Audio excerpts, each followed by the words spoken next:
This will be part 3 of lesson 3.1. We are currently graphing these equations. To graph one, you need to make sure it's solved for y. We've done through number 36 already. You'll notice the rest of them are already solved for y, so that'll make things easier for us. Also, we're having to say whether they're linear, and we're graphing them by making ordered pairs in a table and then plotting the ordered pairs. Number 38 is y equals 3x squared. This is not linear because if you look at the x variable, it has an exponent that's not 1. But because it's not linear, we're going to choose more than just 3.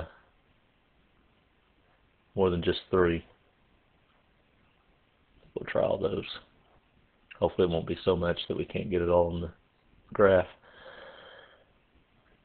Okay, I start substituting.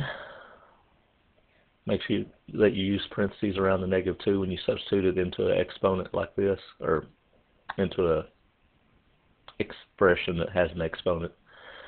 That way we know we're squaring the -2. -2 squared is 4. 3 times 4 is going to be 12.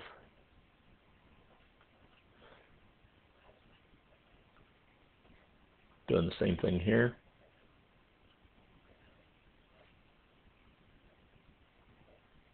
-1 squared is +1, so it's going to be 3.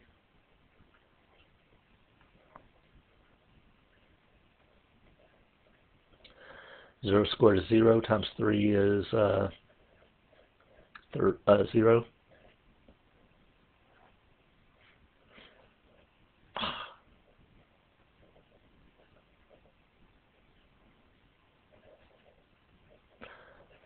Three times 1 squared. 1 squared is 1 times 3 is 3.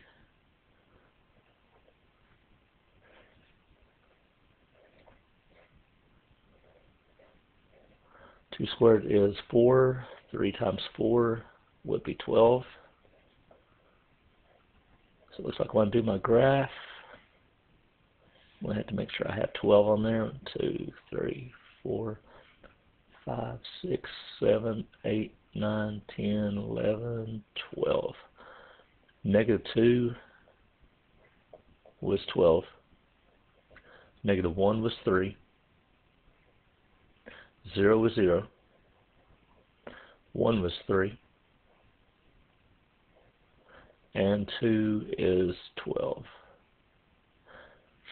And doing this on here, I don't know if I can freehand this curve or not, but I'll try. Whoops. Yeah. Anyway.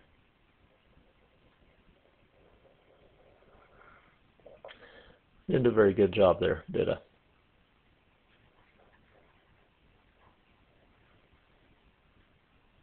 I could sit here all day probably trying to draw this thing. That's not too bad. It's a parabola. Later on you'll learn these are called quadratic equations, but definitely not linear. Okay? Number 40. Number 40 is not linear, just like the one we did earlier.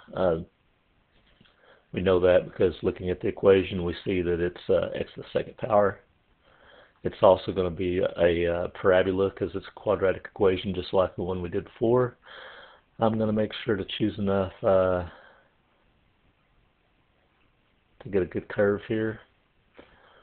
And here we go, plugging in -2. -2 squared is 4, because negative times negative is positive. We get 7.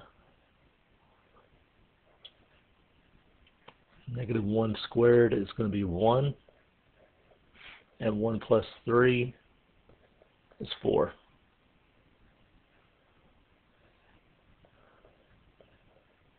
Zero squared is 0, and 0 plus 3 is 3.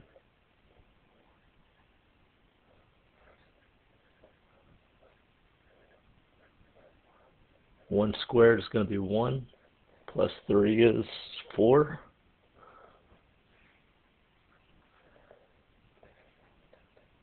2 squared is going to be 4. 4 plus 3 is going to be 7. Now I plot the points. So if I can get me a line tool here to draw my graph, maybe it'll turn out looking a little better.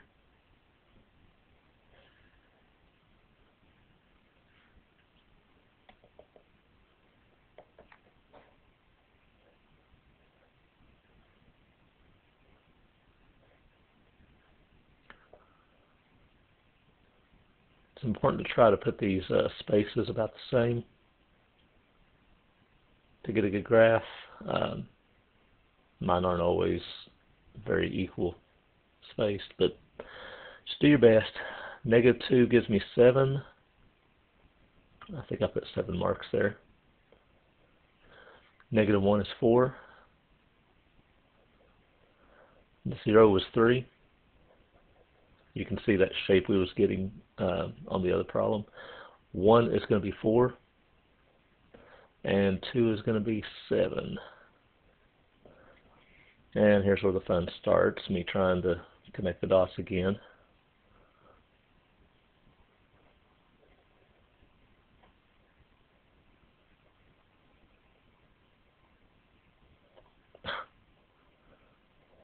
Well, bless my heart, I'm not very good at it. Not on this. Not sure I'd be much better on paper. But anyway, you can tell it's definitely not linear. It is what's called quadratic. And we've had a couple of those now. Okay, now for number 42. Number 42 is linear. You can tell because x to the first power, y to the first power, and they're not multiplied together. X is not in the denominator, neither is y. We're all right. We'll see it definitely when we go to graph it, but this is it is in slope-intercept form. Too bad we're not graphing that way. It would be nice and simple. I'll choose some x's. I'm keeping them simple. Now, I guess I should put is linear. That was one of the questions they asked. -3 times -1. It's just going to be 3. Do the same thing with 0. Just 0.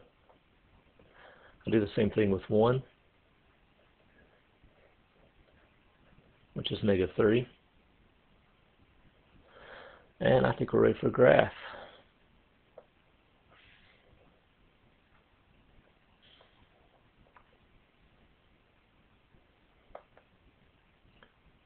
One and -1. 1, 2, 3. 1, 2, 3. Okay, -1 was +3. 0 was 0. And +1 gave me -3. Gonna draw a line through them.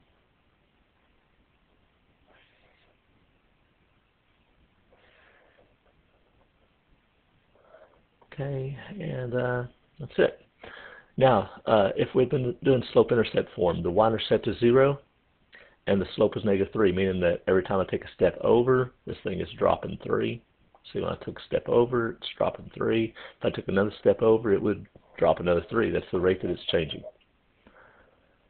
Number 44.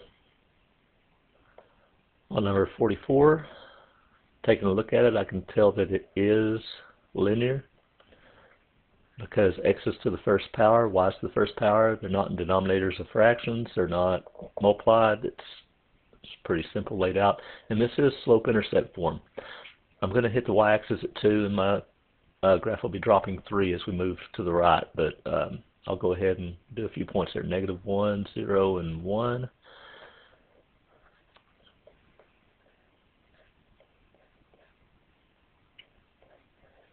-3 times -1 is +3. That gives me 5.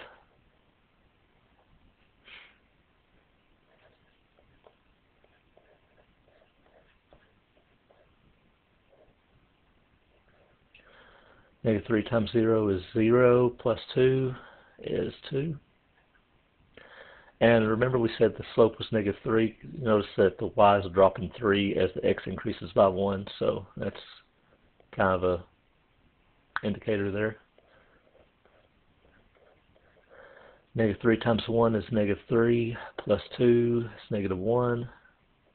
I have to put my 2 up here.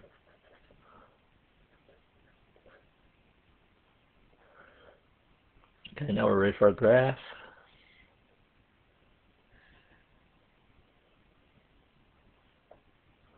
We have negative 1 was 5.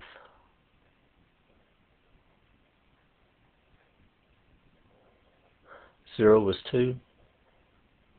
And 1 is going to be negative 1.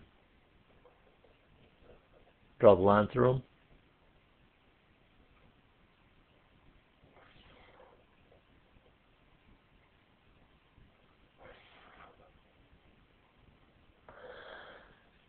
And there you go. Y-intercept was 2, just like we predicted, and every time you go over 1, it's dropping 3.